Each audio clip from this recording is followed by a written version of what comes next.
నమస్తే ఫ్రెండ్స్, నేను మీ Shravani Harsha. Welcome back to our channel. ఇవాళ మన కథ సహనం.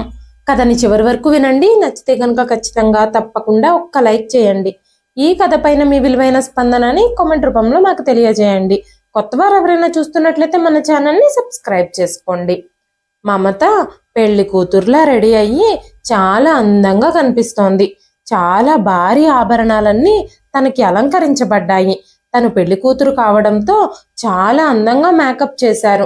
మమత చాలా అందంగా ఉందని చూసిన ప్రతి ఒక్కరూ ప్రశంసిస్తున్నారు. మమత మామూలుగానే అందంగా ఉంటుంది, కానీ తన అదృష్టమే చాలా చండాలంగా ఉంది. అది ఇప్పుడు మరింత దిగజారిపోయింది. మమతకి ఈ పెళ్లి సంబంధం కుదిరిన దగ్గర నుంచి చుట్టాలు, బంధువులు, ఆ గ్రామ ప్రజలు అందరూ మమత చాలా అదృష్టవంతురాలు అని తనని పొగడడం మొదలుపెట్టారు. గ్రామంలోని సర్పంచ్ కొడుకుకి భార్య అవ్వబోతున్నావు. ఎంత పుణ్యం చేసుకుంటే అంత అదృష్టం దక్కుతుంది. అంత పెద్ద భవనానికి యజమానురాలు అవుతున్నావు అంటూ అందరూ పొగుడుతున్నారు. ఈ పెళ్లి తర్వాత మమత చాలా సంతోషంగా ఉంటుంది అని అందరూ అనుకుంటున్నారు. కానీ మమత ఈ పెళ్లి వల్ల సంతోషంగా లేదు. తన తలరాతలో ఏం రాసుందో, తన జీవితంలో ఏ మార్పులు రాబోతున్నాయో అని, తన జీవితాన్ని నాశనం చేయొద్దు అని మమత దేవుణ్ణి ప్రార్థిస్తూనే ఉంది. ఈ పెళ్లి గురించి తను చాలా భయపడుతుంది.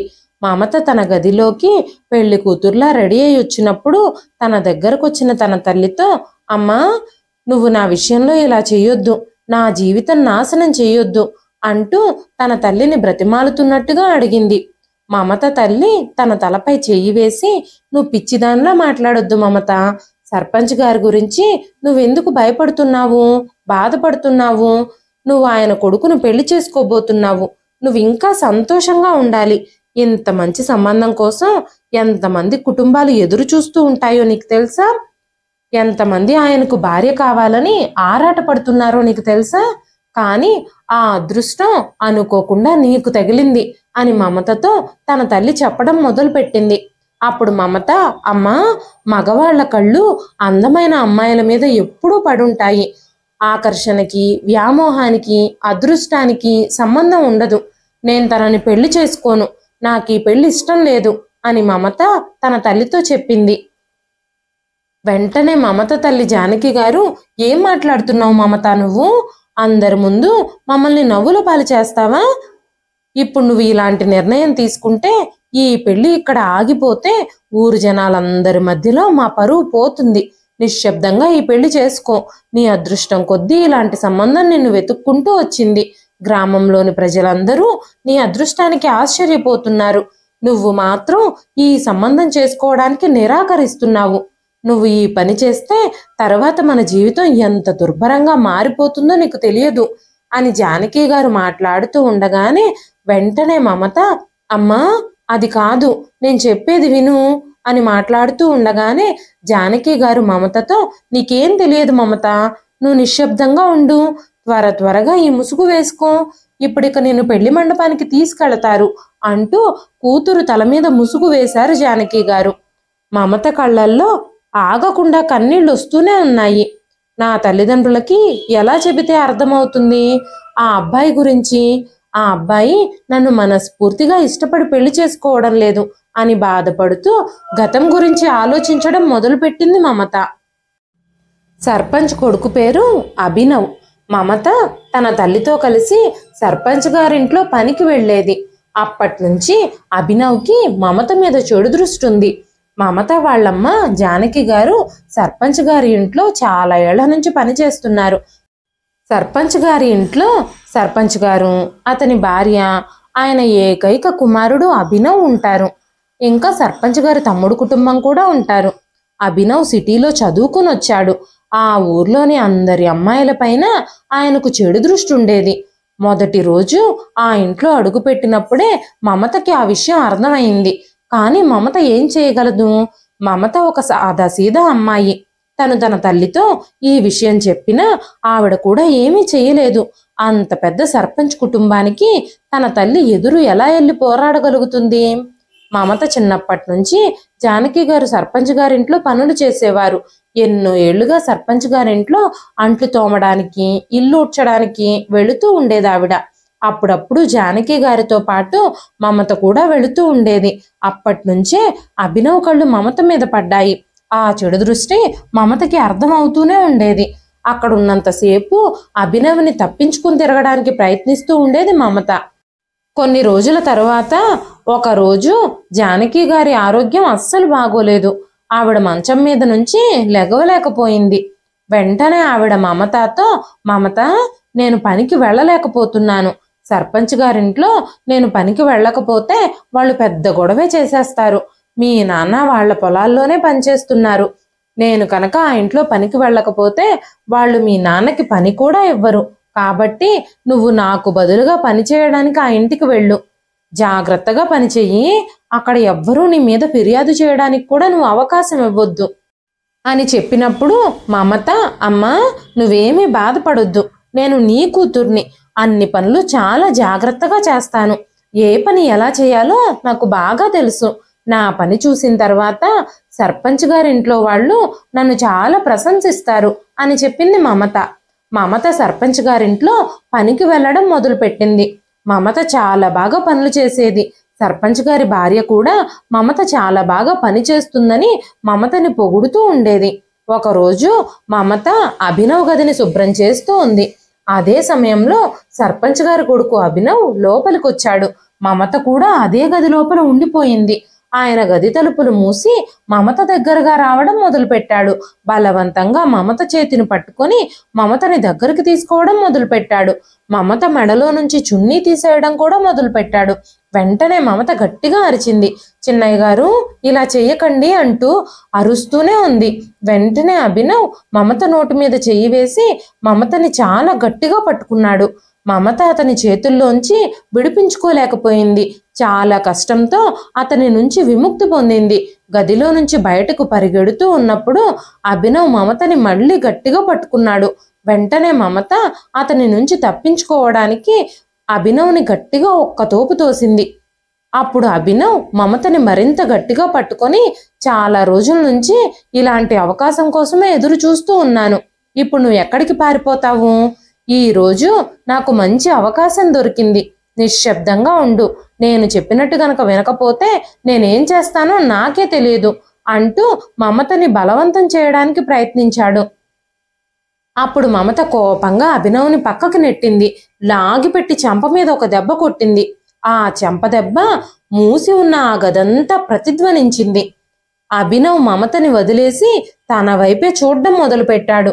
నువ్వు నన్ను చెంపదెబ్బ కొట్టావు కదా, నేను నిన్ను ఎలాంటి దెబ్బ కొడతానో చూడు అని అభినవ్ మాట్లాడుతూ ఉండగానే మమత గబగబా కింద పడ్డ తన చున్నీ తీసుకొని ఆ గదిలో నుంచి తప్పించుకొని పారిపోయింది. ఆ తర్వాత ఒక్క క్షణం కూడా అక్కడ ఆగలేదు. వెంటనే ఆ బంగ్లా నుంచి బయలుదేరి తన ఇంటి వైపుగా పరిగెత్తింది. ఇంటికి చేరుకొని తన తల్లిని కౌగిలించుకొని చాలాసేపు తీవ్రంగా ఏడవడం ప్రారంభించింది. తన తల్లితో జరిగిన విషయం అంతా చెప్పినప్పుడు తన తల్లి కూడా చాలా ఆశ్చర్యపోయింది. అమ్మా, అక్కడ నేను చాలా కష్టంతో నా గౌరవాన్ని కాపాడుకున్నాను. ఈ రోజు నుంచి నేను ఇక ఆ ఇంటికి వెళ్ళను అని చెబుతూ ఉన్నప్పుడు జానకి గారు మమతని ఓదారుస్తూ, అమ్మా మమత, నువ్వేమీ బాధపడకు. సాయంత్రం మీ నాన్నని రానివ్వు. నేను నిన్ను ఆ బంగ్లా దగ్గరికి తీసుకెళ్లి సర్పంచ్ గారికి ఆయన కొడుకు మీద కంప్లైంట్ ఇస్తాను అంటూ తన తలపై చెయ్యి వేసి ధైర్యం చెప్పింది. సాయంత్రం మమత తండ్రి ఇంటికొచ్చినప్పుడు జానకి గారు తన భర్తతో జరిగిన విషయం అంతా చెప్పారు. మొదటగా ఆయన చాలా భయపడ్డారు. కానీ తరువాత తన కూతురు విషయంలో జరిగిన ఈ సంఘటనకి ఆయనకి చాలా కోపం వచ్చింది. నా కూతురు క్షేమంగా తప్పించుకొని రాగలిగింది కాబట్టి సరిపోయింది. లేకపోతే మన కూతురు పరిస్థితి ఎలా ఉండేదో ఎవరికి తెలుసు? సర్పంచ్ గారింటికి వెళ్ళి వాళ్ళ కొడుకు మీద ఖచ్చితంగా కంప్లైంట్ ఇవ్వాలి. ఈ విషయాన్ని ఇక్కడితో వదలకూడదు అని చెప్పి ఆయన మాట్లాడుతూ ఉండగానే అకస్మాత్తుగా తలుపు తట్టిన శబ్దం వినిపించింది. జానకి గారు తలుపు తెరిచి బయటకి చూసినప్పుడు తలుపు వద్ద ఉన్న వ్యక్తిని చూసి ఆవిడ ఆశ్చర్యపోయారు. ఎందుకంటే అక్కడ సర్పంచ్ గారు నిలబడి ఉన్నారు. అతనితో పాటు 2 పనివాళ్ళు కూడా ఉన్నారు. నేను లోపలికి రావచ్చా అని సర్పంచ్ గారు అడిగినప్పుడు గబగబా జానకి గారి భర్త బయటకొచ్చి ఆయనని గౌరవంగా లోపలికి తీసుకెళ్లి ఇంట్లో కూర్చోబెట్టి టీ తీసుకురమ్మని జానకి గారితో చెప్పారు. స్వయంగా సర్పంచ్ గారే మా ఇంటికి ఎందుకు వచ్చారు అనే విషయం జానకి గారికి అర్థం కాలేదు. జానకి గారు టీ తీసుకొని వెళ్లేసరికి అప్పటి వరకు తన భర్త ముఖంలో తన కూతురికి జరిగిన సంఘటనకి కోపం మాత్రమే ఉంది. కానీ ఆశ్చర్యకరంగా ఆయన ముఖం మీద ఇప్పుడు చిరునవ్వు కనిపించింది ఆవిడికి ఏమీ అర్థం కాలేదు.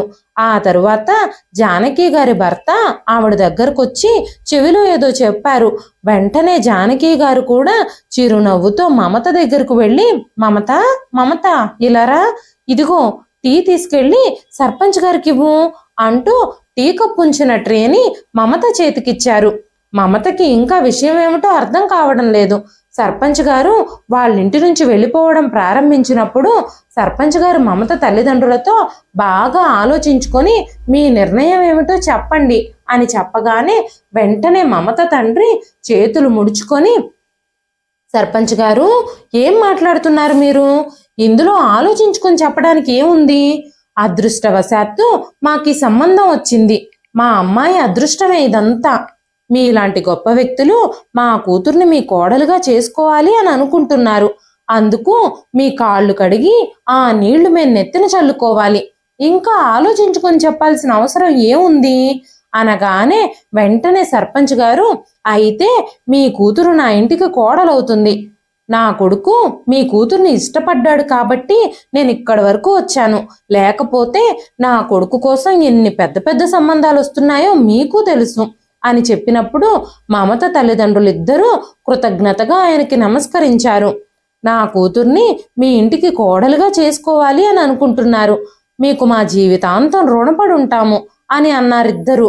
సర్పంచ్ గారు అక్కడి నుంచి వెళ్ళిపోయిన తరువాత మమత తల్లిదండ్రులిద్దరూ మమతని పిలిచి మమతతో మాట్లాడుతూ, అమ్మా మమత, నువ్వు చాలా అదృష్టవంతురాలివి.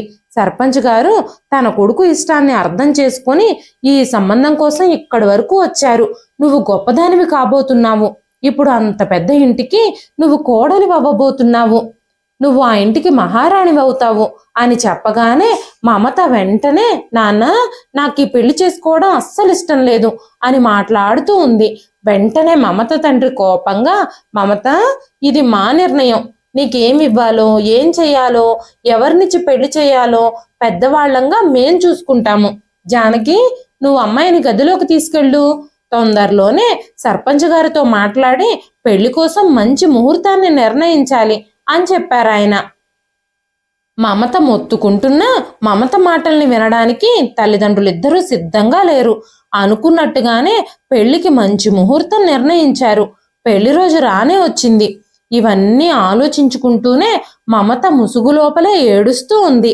కానీ ఆ కన్నీళ్లని ఎవ్వరూ పట్టించుకోవడం లేదు. అభినవ్ అంటే భయం మమత హృదయంలో చాలా ఘోరంగా ఉంది.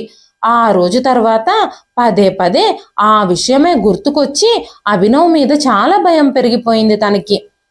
అప్పుడప్పుడు అభినవ్ తనకి కలలోకి కూడా వచ్చేవాడు. రోజు ఆ భయానికి మమత అలవాటు పడిపోయింది. తన బాధని ఎవ్వరితోనూ పంచుకోలేకపోయింది. తనను ఓదార్చేవారెవ్వరూ కనిపించలేదు. ఇప్పుడు అదే ఇంటికి మమత కోడలుగా మారి తనకు అస్సలు ఇష్టం లేని వ్యక్తిని పెళ్లి చేసుకోబోతోంది.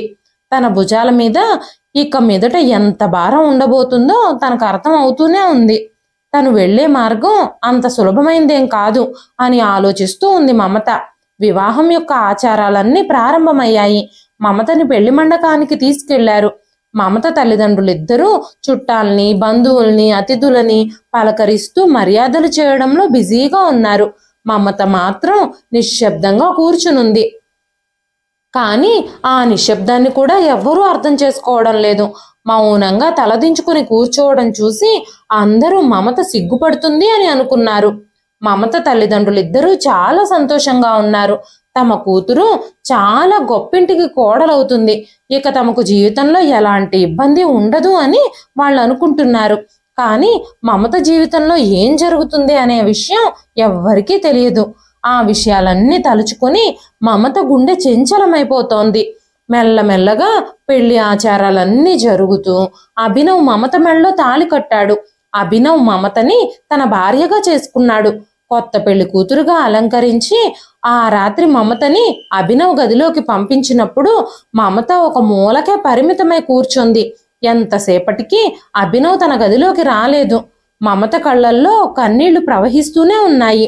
అప్పుడు మమత మౌనంగా కూర్చుని మనసులోనే భగవంతుణ్ణి ప్రార్థించడం మొదలుపెట్టింది. భగవంతుడా, నేను నిన్ను ఎప్పుడూ ఏమీ అడగలేదు, కానీ ఒక్కసారి నా ప్రార్థన వినండి. నాకు పెద్దగా కోరికలు ఏవీ లేవు. నేను ఈ ప్యాలెస్కి రాణిని కావాలి అని అనుకోవడం లేదు. నన్ను ప్రేమించే హృదయం కావాలని కోరుకుంటున్నాను. ప్రశాంతమైన జీవితం కావాలని నేను కోరుకుంటున్నాను. రిలాక్స్డ్ లైఫ్ కోసం నేను ఎదురు చూస్తున్నాను. నేను పెళ్లి చేసుకున్న వ్యక్తి నన్ను అభిమానంగా చూసుకోవాలి. ఎప్పుడూ నా ఆత్మగౌరవాన్ని దెబ్బతీయకుండా చూసుకోవాల్సిన బాధ్యత నీదే. నేను చాలా భయంతోనే ఈ భవనంలోకి అడుగు పెట్టాను. నాకిప్పుడు ఇక వేరే మార్గం ఉందన్న ఆశ కూడా నాకు లేదు. నాకిక్కడ ఏదైనా జరగొచ్చు. నేను అన్ని నిశ్శబ్దంగా సహించాలి. అభినవ్ మంచిగా అయితే నేను అతని భార్యగా కావడం సంతోషించాల్సిన విషయమే, కానీ తను మంచివాడని నాకు అనిపించడం లేదు అని మనసులోనే అనుకుంటుంది మమత. మమత అప్పగింతల సమయంలో కూడా తన తండ్రిని కౌగిలించుకొని తన తల్లిదండ్రుల నుంచి తన కన్నీళ్లని దాచుకుంది. తల్లిదండ్రుల ఆనందం కోసం తన కన్నీళ్లని కనపడనివ్వకుండా సంతోషంగానే ఉన్నట్టు నటించింది. సంతోషాన్ని నటిస్తూనే అత్తగారింటికి వచ్చింది. తల్లిదండ్రులిద్దరూ తనకి పెళ్లి చేసినట్టుగా కాకుండా తనని జైలు శిక్షకి అప్పగించినట్టుగా తన హృదయంలో తను ఫీల్ అయ్యింది. మమత హృదయంలో తెలియని భయం ఉంది. కానీ మమత ఆ ఇంట్లోకి అడుగు పెడుతూ ఉన్నప్పుడు ఆ ఇంట్లో వాళ్ళందరూ మమతని చాలా ఘనంగా స్వాగతించారు. సర్పంచ్ గారు కూడా తలుపు వద్దనే నిలబడున్నారు. ఆనందంగా సంతోషంగా ఇంట్లోకి మమతని ఆహ్వానించారు. కానీ ఆ ఇంట్లోని ఆడవాళ్ల ముఖాలన్నీ ఏదో తేడాగా ఉన్నాయి. అందరూ వివాహం జరిగినందుకు మమతని అభినందించారు. కానీ ఇంటి ఏకైక వారసుడు పెళ్లి జరిగిన ఆనందం ఎవ్వరి కళ్ళల్లోనూ కనిపించడం లేదు. మమత మాత్రం నిశ్శబ్దంగా ఉంది. మమత తన గదిలో తన భర్త కోసం ఎదురు చూస్తూనే ఉంది. ఏదో తెలియని ప్రదేశానికి వచ్చినట్టుగా తనకు ఒక వింత ఫీలింగ్ కలుగుతుంది. ఆ రోజు తన దుపట్టా లాగి తనని బలవంతం చేయబోతూ తనని అభినవ్ బలంగా పట్టుకున్న క్షణాలు తనకి గుర్తొస్తూ ఉంటే తనకి ఊపిరి కూడా ఆడడం లేదు. కానీ ఈ రోజు అంతా సరిగ్గానే జరగాలని మమత భగవంతుణ్ణి ప్రార్థిస్తూనే ఉంది. భయపడుతూనే తను ఆలోచిస్తూ ఉంది.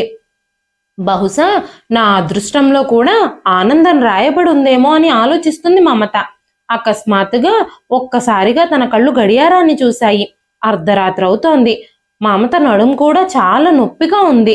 అభినవ్ ఎప్పుడు గదిలోకి వస్తాడో తెలియదు అనుకుంటూ మమత పడుకోవాలి అని అనుకుంది. అంతలోనే తలుపు దగ్గర ఏదో శబ్దం అవ్వడంతో మమత తలుపు వైపు చూసింది. తలుపు దగ్గర అభినవ్ని చూడగానే మమత గుండె వేగంగా కొట్టుకోవడం ప్రారంభించింది. అభినవ్ తలుపులు మూసేసి నేరుగా మమత దగ్గరకొచ్చి కూర్చున్నాడు. ఆ తర్వాత మమత తన కాళ్ళకి నమస్కరించింది. అభినవ్ చాలాసేపు మౌనంగా ఉండిపోయాడు. అభినవ్ చాలాసేపు అలా మౌనంగా ఉండడంతో మమత తల పైకెత్తి అభినవ్ మొహంలోకి చూసింది. అభినవ్ తనని తిడతాడేమో అని మమత అనుకుంది. కానీ తను నవ్వుతూ నువ్వు చాలా అదృష్టవంతురాలివి అని చెప్పడం ప్రారంభించాడు.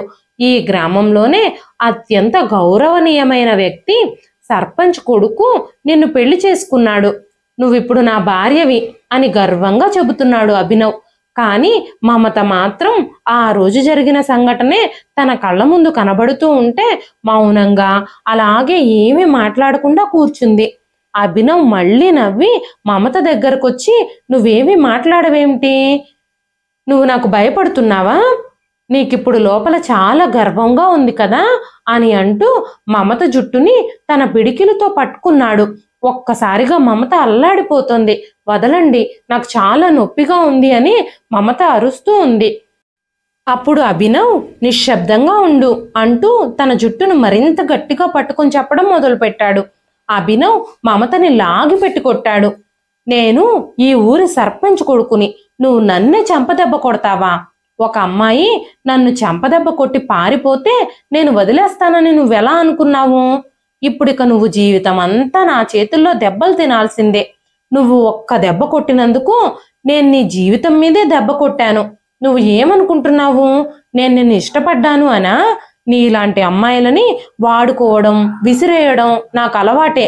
నేను నిన్ను ప్రేమిస్తున్నానని నువ్వు భ్రమపడుతున్నావేమో. ఇప్పటి నుంచి నువ్వు నా చేతిలో కీలు బొమ్మవి.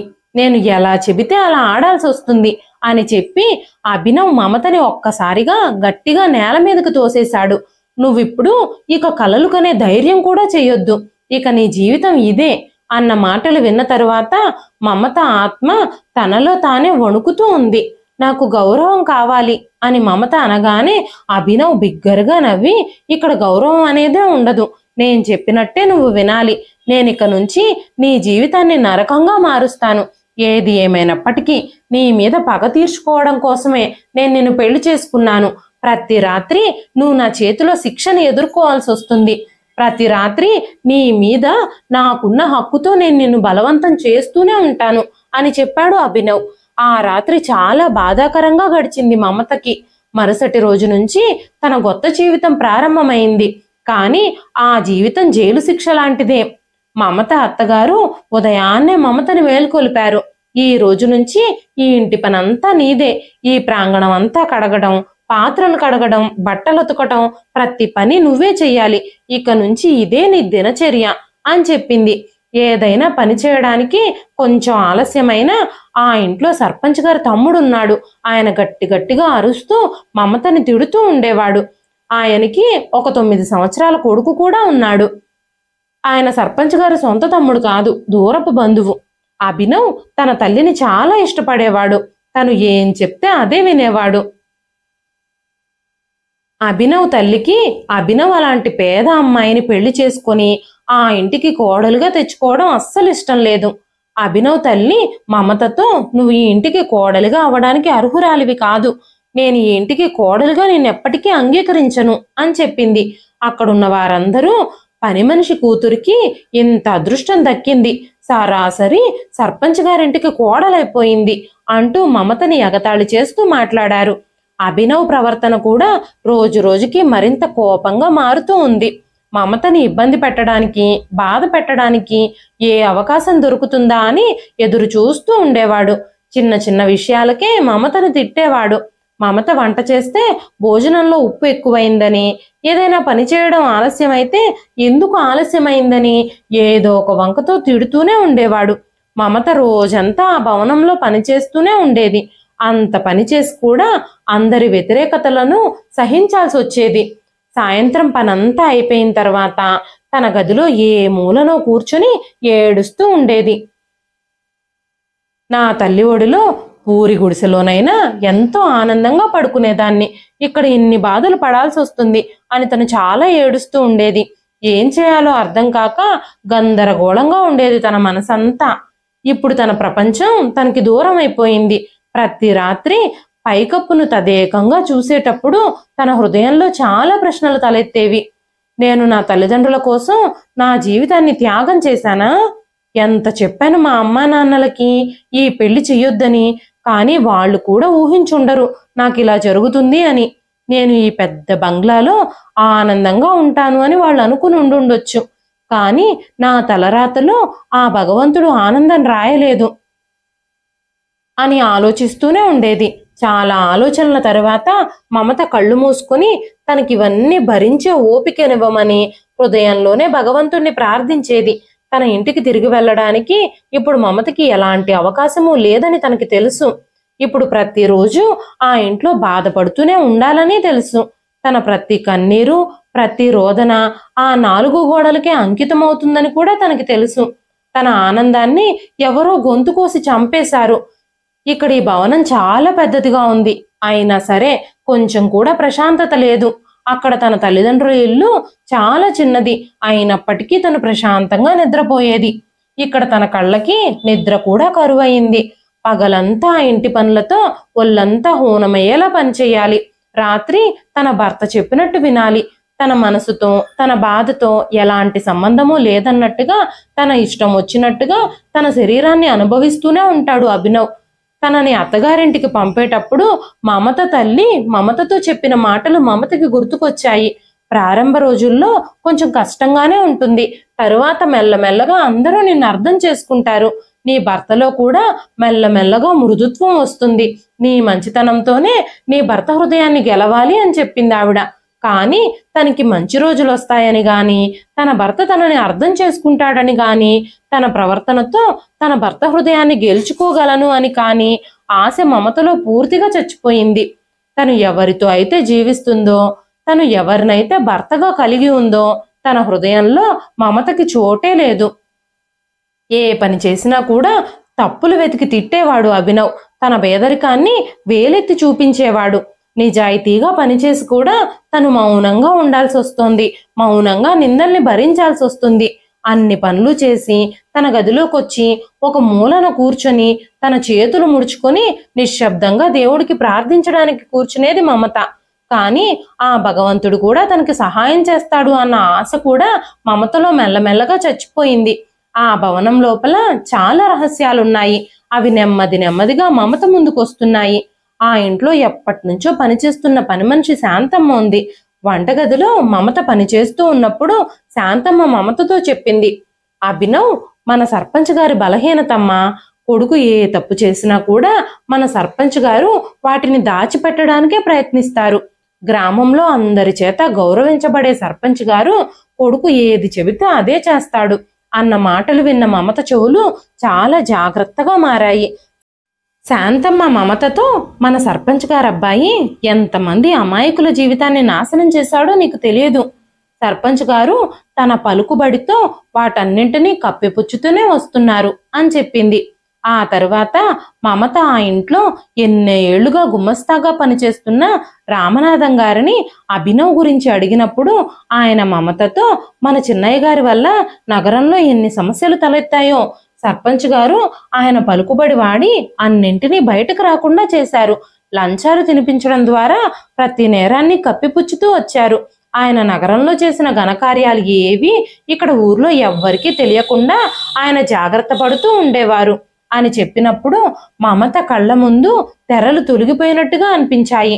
వీళ్లకు ఉన్న సంపద, హోదా ఇవన్నీ కాకుండా వీళ్లలో మరో కోణం ఉందన్నమాట అని మమత ఆలోచించడం మొదలుపెట్టింది. సర్పంచ్ గారు అందరి ముందు నిజాయితీ కలిగిన వ్యక్తిగా జీవిస్తున్నట్టుగా నటిస్తున్నారు. కొడుకు చేసిన ప్రతి తప్పును కప్పిపుచ్చుతున్నారు. నాలాంటి వాళ్ళని బలవంతం చేయడం మాత్రమే కాదు, శిక్ష పడాల్సిన పాపాలు వీళ్ల ఖాతాలో చాలానే ఉన్నాయనుకుంటా అని అనుకుంది మమత. తన భర్త తన మీద కోపం చూపిస్తున్నప్పుడు, తనని అవమానిస్తున్నప్పుడు తను నిశ్శబ్దంగా మౌనంగా ఉండడమే మంచిది అని భావించింది.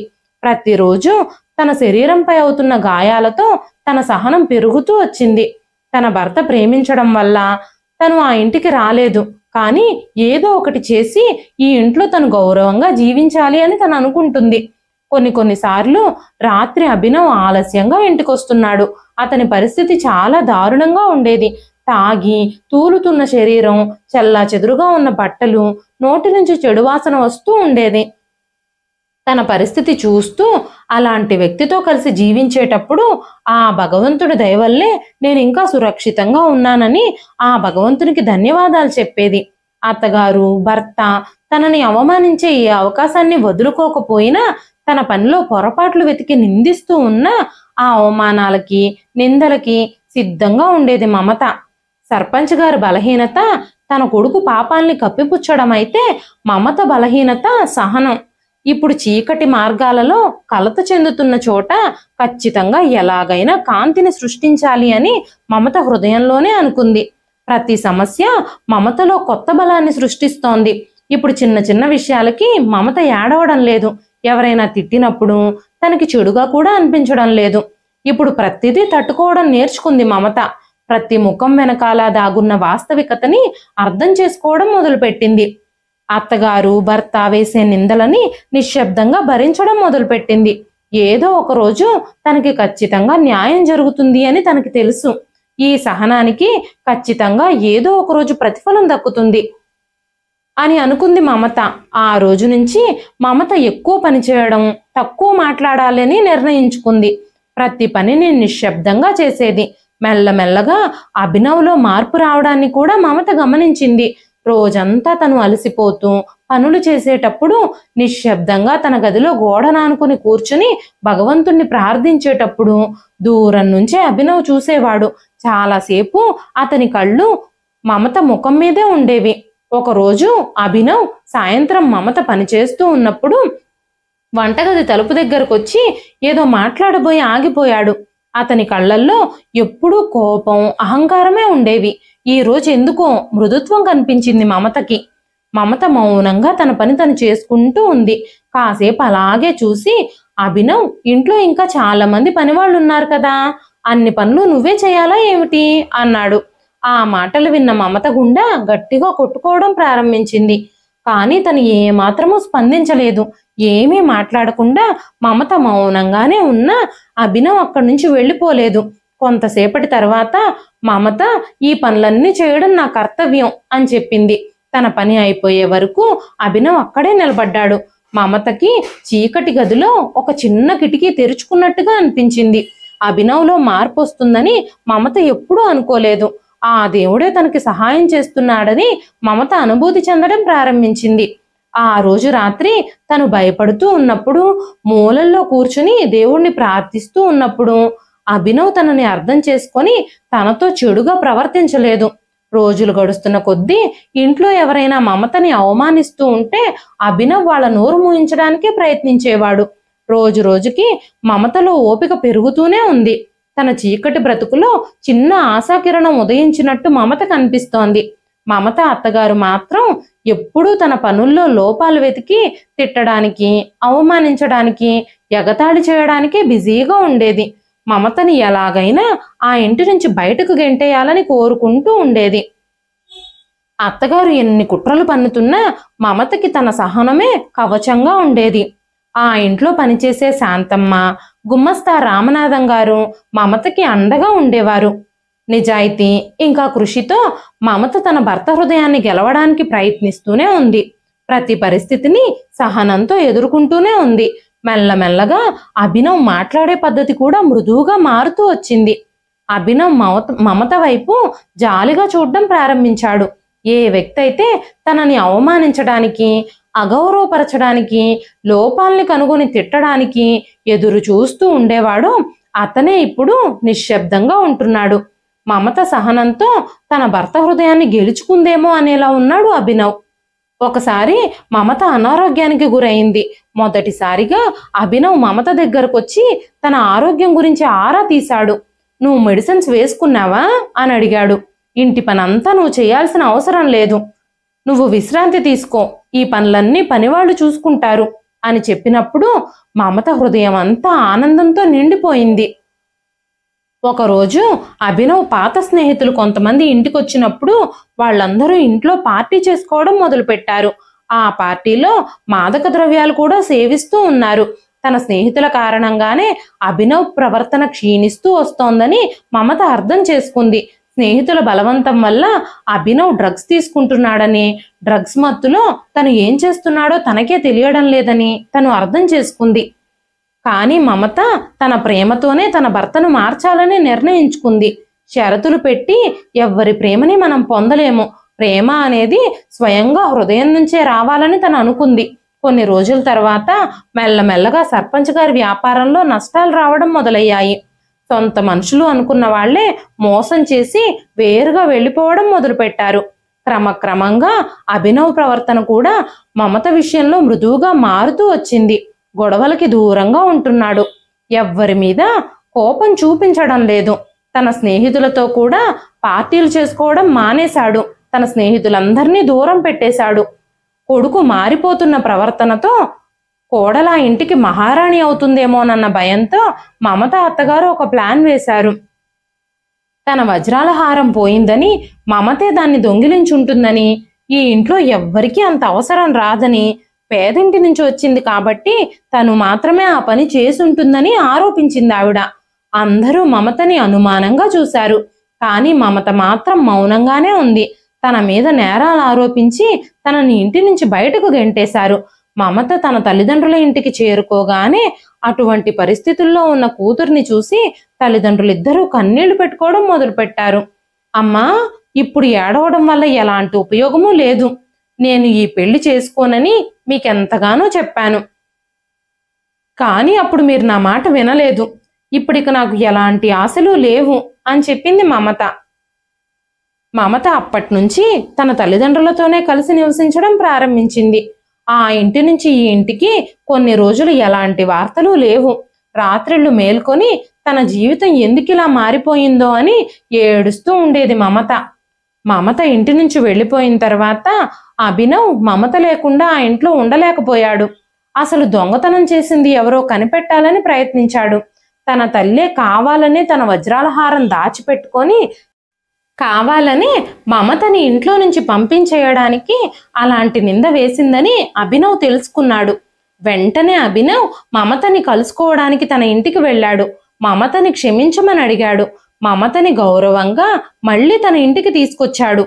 ఎప్పుడూ తల్లి మాటలకి ఎదురు చెప్పని అభినవ్ భార్య కోసం తల్లికి ఎదురు నిలబడ్డాడు. ఆ ఇంట్లో మమత గౌరవంగా మర్యాదగా కోడలు స్థానాన్ని పొందింది. ఆ రోజు మమత తన సహనంతో ఓర్పుతో ఇదంతా సాధించగలిగింది. ఇప్పుడు తన జీవితం ఆనందమయంగా మారింది. అభినవ్ కూడా పూర్తిగా మారిపోయాడు. ఇదండి ఈ రోజు కథ. ఈ కథ మీకు ఎలా అనిపించింది? కథ నచ్చితే ఒక లైక్ చేయండి. ఈ కథ పైన మీ విలువైన స్పందనని కామెంట్ రూపంలో మాకు తెలియజేయండి. మరెన్నో ఇలాంటి ఇంట్రెస్టింగ్ కథల కోసం మన ఛానల్ని సబ్స్క్రైబ్ చేసుకోండి. మరొక మంచి కథతో మళ్ళీ కలుస్తాను. అంతవరకు సెలవు.